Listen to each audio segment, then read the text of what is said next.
قال انی ذاہب الی ربی سیہدین. ہجرت کا قرآن نے ذکر کیا ہے، میں جا رہا ہوں ہجرت کر کے.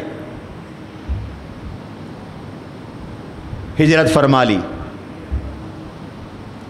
لیکن کریکٹر کیا ہے، اخلاق کیا ہے، کردار کیا ہے، اس کا اندازہ مشکل میں لگتا ہے، سفر میں پتہ چلتا ہے. صحیح بخاری میں واقعہ ہے، سفر کر کے جا رہے ہیں، راستے میں ایک ایسی ریاست سے گزرے، علاقے سے گزرے جہاں کا بادشاہ بد کردار تھا، لوز کریکٹر تھا. وہ مسافر خواتین پر نظر رکھتا تھا اور ان کے ساتھ بدکاریاں کرتا تھا، ان کی عصمت دری کرتا تھا. جو لڑکی اسے پسند آ جائے، البتہ کوئی بہن بھائی ہوتے تھے تو رعایت کر دیتا تھا. ابراہیم علیہ السلام پہنچے، حالات کا پتہ چلا. آپ کے ساتھ آپ کی اہلیہ حضرت سارہ رضی اللہ عنہا تھی. فرمایا سارہ، یہاں کا جو بادشاہ ہے بد کردار ہے، یہ تجھے بلائے گا، تجھ سے میرے بارے میں پوچھے گا تو تو کہہ دینا یہ میرا بھائی ہے، اس لیے کہ روئے ارض پر تو بھی کلمہ گو ہے، میں بھی کلمہ گو ہوں، اور کلمہ گو کا روحانی بھائی ہوتا ہے. ہمارا ایک تعلق اخوت اسلامی کا تو ہے نا، جس کو آج ہم تار تار کر چکے ہیں، ٹکڑے ٹکڑے کر چکے ہیں. انما المؤمنون اخوہ، سارے مسلمان بھائی بھائی. لہذا تو نے کہنا ہے کہ وہ پوچھے گا یہ کون ہے، تو نے کہنا ہے کہ میرا بھائی ہے، اور مراد ہوگا دینی بھائی. اور مجھ سے پوچھے گا تو میں کہوں گا یہ میری بہن ہے، اور میری مراد ہوگی دینی بہن ہے، اسلامی بہن ہے، تاکہ عزت پہ حملہ نہ ہو، عزت محفوظ ہو. نبیوں نے عزت بچانے کے لیے کیا کیا جتن کیے. اب ذرا توجہ کریں، ہوا کیا؟ پکڑوا لیا بادشاہ نے، پیش کرو سارہ کو میرے سامنے. پیش ہو گئی.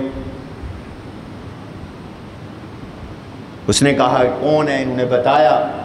اس کے باوجود اس بدبخت نے حضرت سارہ رضی اللہ عنہا پر ہاتھ اٹھایا، دست درازی کی کوشش کی. انہوں نے کہا ذرا ٹھہر جا، ذرا ٹھہر جا. انہوں نے نفل شروع کی، نماز شروع کی.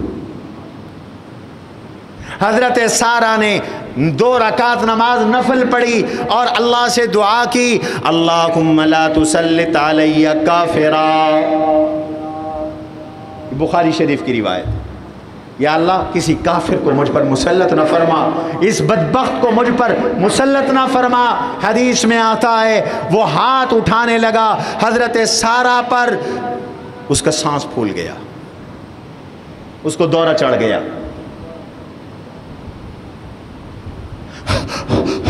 یہ اس کی کیفیت ہو گئی. کہنے لگا مجھے معاف کر دے، میں وعدہ کرتا ہوں میں تجھے کچھ نہیں کہوں گا. حضرت سارہ نے معاف کر دیا. پھر اس کی نیت خراب ہوئی، اس نے پھر دست درازی کی. اللہ تعالی نے پھر اس کے اوپر وہ کیفیت دار طاری کر دی. پھر اسے دورہ ہوا، پھر اس نے معافی مانگی. تیسری بار پھر اس نے حملہ کیا. اللہ نے تیسری بار بھی سیدہ سارہ کی حفاظت فرمائی. میں اپنی بیٹیوں سے، بہنوں سے، بچیوں سے کہتا ہوں، اور آپ نوجوان بچوں سے کہتا ہوں، دیکھو جس نے اپنے کردار کی حفاظت کی، کریکٹر کی حفاظت کی، اللہ نے اس مشکل میں اس کی اس طرح مدد فرمائی. آج بد کرداری کا دور آئے اور بد کرداری زبردستی مسلط کی جا رہی ہے، مواقع دیے جا رہے ہیں۔